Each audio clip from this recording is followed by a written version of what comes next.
हाँ भाई, दो मेथड हमारे हो गए, एक तो एल्जेब्रिक सॉल्यूशन मेथड हो गया व्यंजक सरलीकरण विधि, एक एलिमिनेशन मेथड हो गया। एलिमिनेशन मेथड कहता है कि भाई x की वैल्यू सीधे एलिमिनेट कर दो, बस शर्त ये है कि आप अगर x की वैल्यू रख रहे हो तो इनफाइनाइट फॉर्म नहीं बननी चाहिए, ठीक है। और एल्जेब्रिक सॉल्यूशन मेथड कहता है कि अगर एलिमिनेशन मेथड द्वारा आपने वैल्यू रखी और आपके पास इनफाइनाइट फॉर्म बनी, 0/0 फॉर्म बनी, तो आप अगर सबसे पहले कोई एल्जेब्रिक कोई फंक्शन है तो पहले उसको सॉल्व करो और फिर जाके लिमिट एलिमिनेट करो, ठीक है। तो दो विधियों के बारे में हम बात कर चुके हैं, पहली थी प्रतिस्थापन और दूसरी थी व्यंजक सरलीकरण। इन दोनों विधियों के बारे में हम चर्चा कर चुके हैं। आज हम बात कर रहे हैं तीसरा जो मेथड आता है लिमिट सॉल्व करने का, उसे हम कहते हैं सरलीकरण विधि। कौन सी विधि? सरलीकरण विधि। ध्यान रखना, सरलीकरण विधि का हम यूज पता है कहां पे करते हैं? ट्रिग्नोमेट्रिक फंक्शन के लिए करते हैं। किसके लिए करते हैं? ट्रिग्नोमेट्रिक फंक्शन के लिए।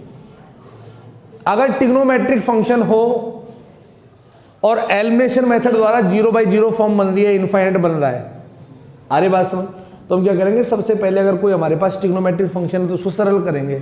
सरल करेंगे मतलब सूत्र लगाकर उसको हल करेंगे। सपोज दैट मान लो हमारे पास एक क्वेश्चन आया, क्वेश्चन क्या आया? लिमिट x टेंड्स टू कितना 0, ठीक है, 1 माइनस में कितना cos 2x अपॉन में कितना sin 2x, और हमसे कह देगा इस लिमिट को सॉल्व करो। अरे क्या करो इस लिमिट को? तो सबसे पहले हम एलिमिनेशन मेथड लगाएंगे। इसमें पहला मेथड एलिमिनेशन मेथड है। एलिमिनेशन लगाया तो 1 माइनस कोस 2 इंटू में कितना बताओ 0 अपॉन साइन 2 इंटू में कितना बताओ 0, यानी कि कितना हुआ 1 माइनस कोस 0 बटे में कितना बताओ साइन 0। 1 माइनस 1 अपॉन साइन 0 की वैल्यू कितनी होती है? 0। यानी सर कौन सी फॉर्म बनी? 0/0, यानी कि एलिमिनेशन मेथड द्वारा 0/0 फॉर्म बन गई ना? अरे बनी ना। अब क्या करेंगे? हम सिंप्लीफिकेशन मेथड लगाएंगे, सरलीकरण विधि लगाएंगे। सरलीकरण विधि कहती है कि सूत्र लगाओ। क्या लगाओ? सूत्र। देखो कौन सा सूत्र लगाओगे? सर क्वेश्चन है limit x tends to 0, 1 minus में कितना cos 2x अपॉन में कितना है बताओ sin 2x। पहले फॉर्मूला लगाया हमने, limit x tends to 0, 1 minus cos 2x का फॉर्मूला क्या होता है? cos 2x का फॉर्मूला होता है बताओ कितना? 1 माइनस का 2 साइन स्क्वायर x। सर ये वाला फॉर्मूला क्यों लगाया? एक सूत्र ये भी होता है 2 cos स्क्वायर x माइनस 1। इस वाले फॉर्मूले को इसलिए लगाया क्योंकि नीचे क्या है मेरे पास? साइन है। सर साइन 2x का फॉर्मूला होता है 2 साइन x इंटू में कितना cos x। Now limit x tends to कितना हो गया बताओ 0, 1 माइनस 1 प्लस में 2 साइन स्क्वायर x अपॉन में 2 साइन x इंटू में कितना सर cos x।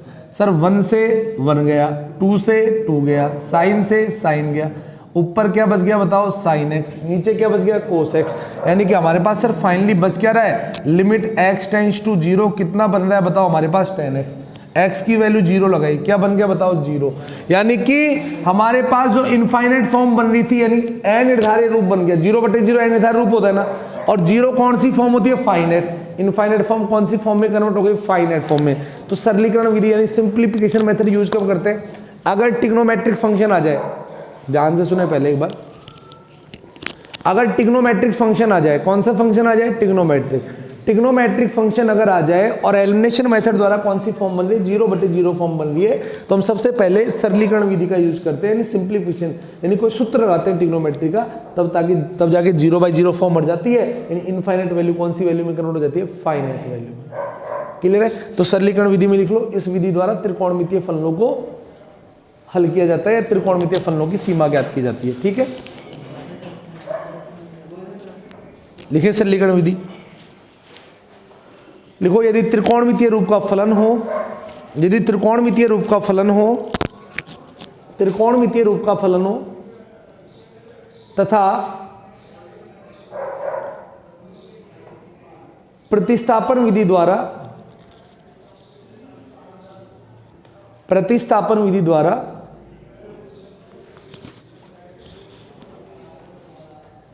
अनिर्धारित रूप प्राप्त हो। कौन सा रूप प्राप्त हो? अनिर्धारित रूप प्राप्त हो।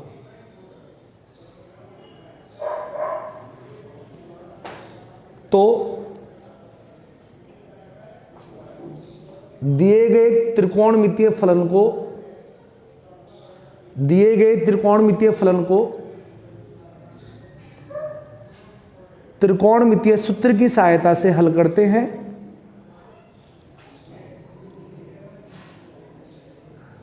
और अनिर्धारीय मान को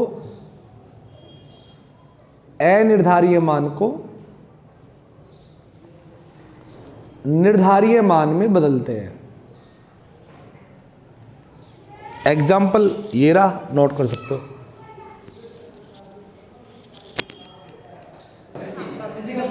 नेक्स्ट होता है सरलीकरण विधि। हो गई, पहले टेस्ट ऑफ फाइट करो, फिजिकल की बाद में सोचते हैं।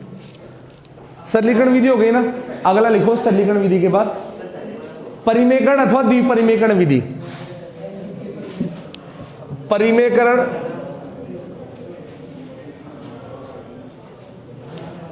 अथवा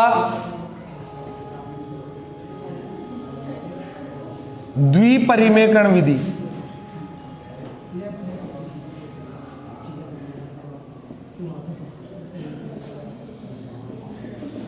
ठीक है, रेशनलाइजेशन और डबल रेशनलाइजेशन मेथड, परिमेयकरण अथवा द्विपरिमेयकरण विधि क्या कहते हैं, ध्यान से सुनो।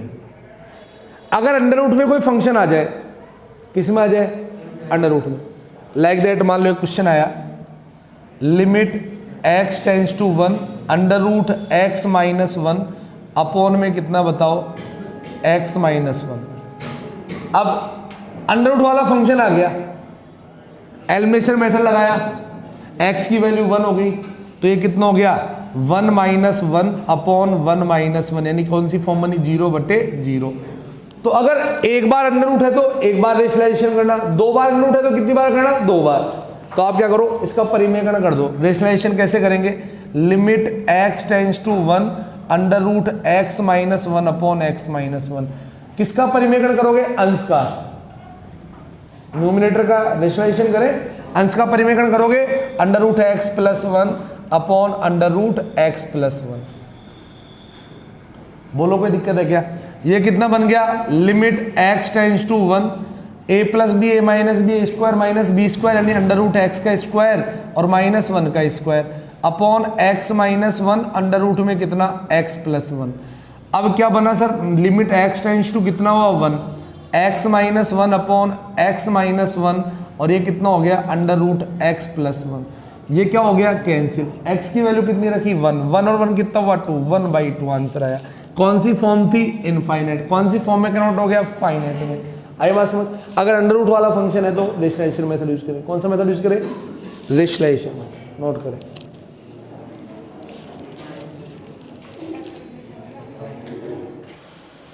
देखो ये 4 मेथड हो गए, और फाइनल और लास्ट मेथड है वो है डीएल हॉपिटल रूल। कौन सा रूल है, डीएल हॉपिटल। देखो बहुत इंपॉर्टेंट रूल है, अगर आपको ये चारों मेथड नहीं आ रहे ना और डीएल हॉपिटल रूल आता है तो काम चल जाएगा हमारा। कैसे चल जाएगा, ध्यान सुने। ये सबका बाप है लिमिट में, यानी कि सारे के सारे क्वेश्चन है ना इस वाले मेथड से सोल्व हो जाएंगे। ठीक है, डीएल हॉपिटल रूल क्या है, सुने भाई ध्यान से।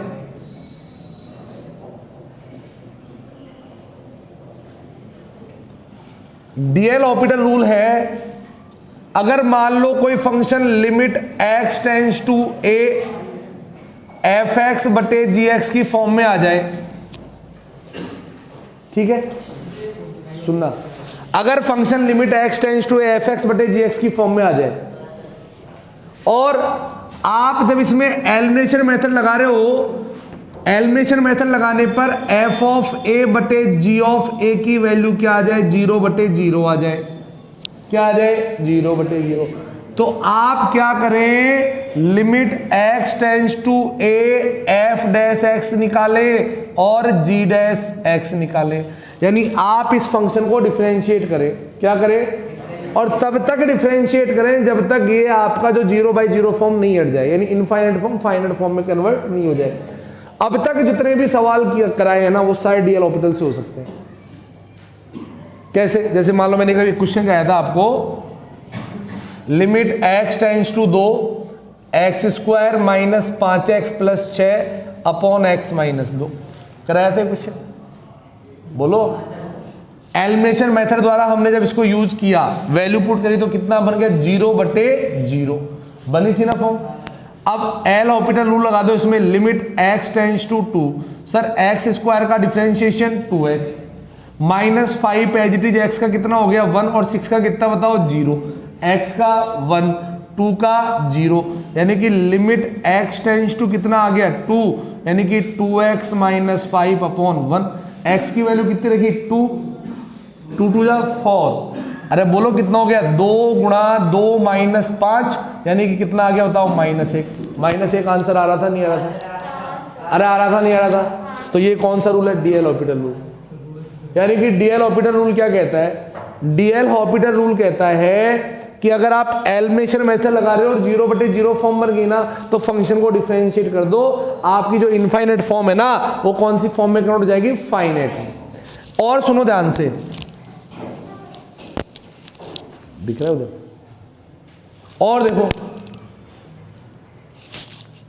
और देखो ध्यान से, जैसे ये वाला क्वेश्चन हो गया ना, एक एग्जांपल और लूं, नोट थोड़ी करना है इसको, एक एग्जांपल लेता हूं, बाद में कर लेंगे आराम से, कोई दिक्कत नहीं। अगर मान लो अभी हम, आपको पता है रेशनलाइजेशन मेथड का यूज कर रहे थे, सरलीकरण विधि का किया था ना क्वेश्चन क्या था, limit x tends to 0 1 - cos 2x upon में कितना बताओ sin 2x। आपने x की वैल्यू एलिमिनेट की तो 0/0 फॉर्म बन गई, अरे बनी है नहीं बनी। अब आप क्या करें, इसको डिफरेंशिएट करें, limit x tends to 0, DL orbital से ऊपर वाले को डिफरेंशिएट, 1 का कितना 0 minus as it is, cos x का डिफरेंशिएशन होता है माइनस साइन x नहीं है 2x है तो क्या लिख देंगे 2x, और 2x का डिफरेंशिएशन क्या होता है 2, चेन रूल, साइन 2x का कितना होता है कोस 2x, और 2x का कितना बताओ 2, माइनस माइनस क्या हो गया plus, limit x tends to कितना हो गया 0, साइन 2x यानी 2 साइन 2x 2 कोस 2x, 2 से 2 गया, यानी फाइनली हमारे पास बन क्या रहा है, लिमिट x टेंड्स टू 0 कितना बन रहा है बताओ tan 2x, x की वैल्यू 0 तो tan 0 बन गया, और tan 0 की वैल्यू क्या होती है बताओ 0, बताओ 0 आ रहा था नहीं आ रहा था। तो डीएल हॉस्पिटल रूल क्या कहता है भाई, ये वैलिड रूल है, कौन सा रूल है ये, वैलिड कैसे, अगर fx अपॉन gx की फॉर्म में आ जाए और ऐसा हो तो आप क्या करें, ऊपर वाले को डिफरेंशिएट कर दे, नीचे वाले को डिफरेंशिएट कर दे, आपका फाइनल आंसर आ जाएगा। एक्चुअली होता क्या है, यूज क्यों कर रहे हैं इसको, हम एक टॉपिक पढ़ेंगे मानक सीमाएं, स्टैंडर्ड लिमिट की फॉर्म में हम कुछ चीजें पढ़ेंगे मानक सीमाएं, ठीक है। और उन मानक सीमाओं में आप पढ़ोगे, क्या पढ़ोगे, देखो सुनो ध्यान से, मान लो आपसे मैं कहूं limit x tends to 0 sine x upon x की वैल्यू क्या होती है, ये क्वेश्चन आया। अब देखो साइन के अकॉर्डिंग तो कौन सा मेथड लगेगा, सरलीकरण विधि, और ये कौन सा फंक्शन अलजेब्रिक, अरे बोलो रे, तो हमने देखा भाई अंडर रूट वाला है नहीं, यहां पे कोई मेथड यूज नहीं हो रहा, चारों में से कोई सा मेथड काम नहीं आया, क्योंकि साइन x खुद ट्रिग्नोमेट्रिक फंक्शन है, क्या फॉर्मूला लगाए, है ही नहीं फॉर्मूला, अरे बोलो, जब सारे रूल फेल हो रहे हैं तो आप क्या करें, डीएल हॉस्पिटल रूल लगाएं। कैसे लगाएं सर, इसको हमने एलिमिनेशन मेथड से किया, साइन 0 की वैल्यू 0, 0 बटे में कौन सी फॉर्म बन रही है 0, कौन सी फॉर्म, इनफाइनाइट फॉर्म, अनिर्धारित रूप, ठीक है, अनडिफाइंड फॉर्म कह सकते हैं, अनिर्धारित रूप कह सकते हैं। अब डीएल हॉस्पिटल क्या कहता है, लिमिट x टेंड्स टू कितना बताओ 0, साइन x का डिफरेंशिएशन कोस x का कितना बताओ 1, x की वैल्यू 0 पुट करी तो ये कितना हो गया कोस 0 अपॉन 1, कोस 0 की वैल्यू 1 अपॉन 1, यानी कितना आंसर आया। तो आप मेरी बात सुने, हम बुक में इस रूल को नहीं पढ़ते, आपके बोर्ड में यानी राजस्थान बोर्ड में एनसीईआरटी में ये रूल कहीं नहीं है, आपके पता क्या है, सम इंपॉर्टेंट लिमिट्स या सम स्टैंडर्ड लिमिट, कुछ मानक सीमाओं की फॉर्म में ऐसा कुछ लिख रखा है स्टैंडर्ड लिमिट की फॉर्म में। अब आपसे पता क्या है, आपकी बुक में सीधा दे रखा है साइन x अपॉन x की वैल्यू कितनी होती है 1, ऐसी कोई भी फॉर्म मिल जाए ना तो इसकी वैल्यू कितनी होती है 1। अब ये 1 आता कैसे है, डीएल हॉस्पिटल से, अरे कहां से आता है, समझ आया नहीं आया, इन्हें स्टैंडर्ड लिमिट की फॉर्म में डिफाइन कर रखा है बुक में, लेकिन आया कैसे, 1 होता कैसे है, ऐसे करके मानक सीमा है भाई, मान लो इसकी वैल्यू क्या होती है 1, ऐसे कैसे मान ले, डी एल हॉस्पिटल रूल से 1 होता है। अरे बोलो। दूसरी जो स्टैंडर्ड लिमिट होती है वो होती है limit x tends to 0 tan x upon x, इसकी वैल्यू भी कितनी होती है 1। अरे कितनी होती है, कैसे, डी एल हॉस्पिटल से tan का sec स्क्वायर x का कितना हो जाएगा 1। थर्ड जो स्टैंडर्ड लिमिट होती है वो होती है limit x tends to 0 e power x minus 1 upon x, इसकी वैल्यू भी 1 होती है।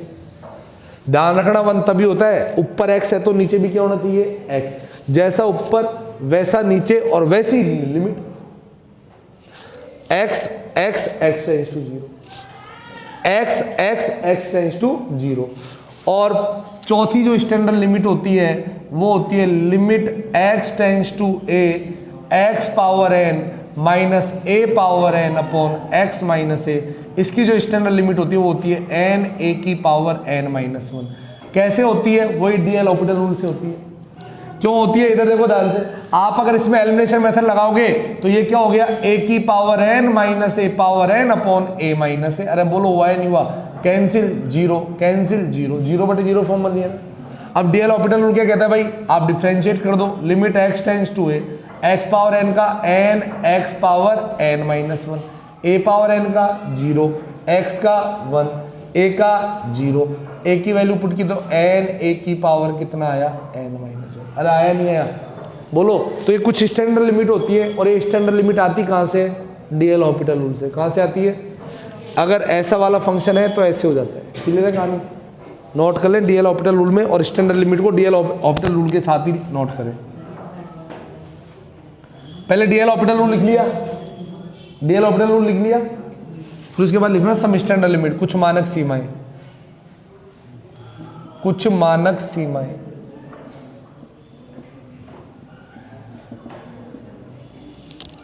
इन डिफरेंशिएशन आना जरूरी है आपको, इसके लिए तो डिफरेंशिएशन बताएंगे पहले। अब क्वेश्चन देखो, क्वेश्चन, अरे क्वेश्चन देखो इसके, ये लिमिट याद करने के सारे मेथड हो गए। अब लिमिट कैसे फाइंड करेंगे,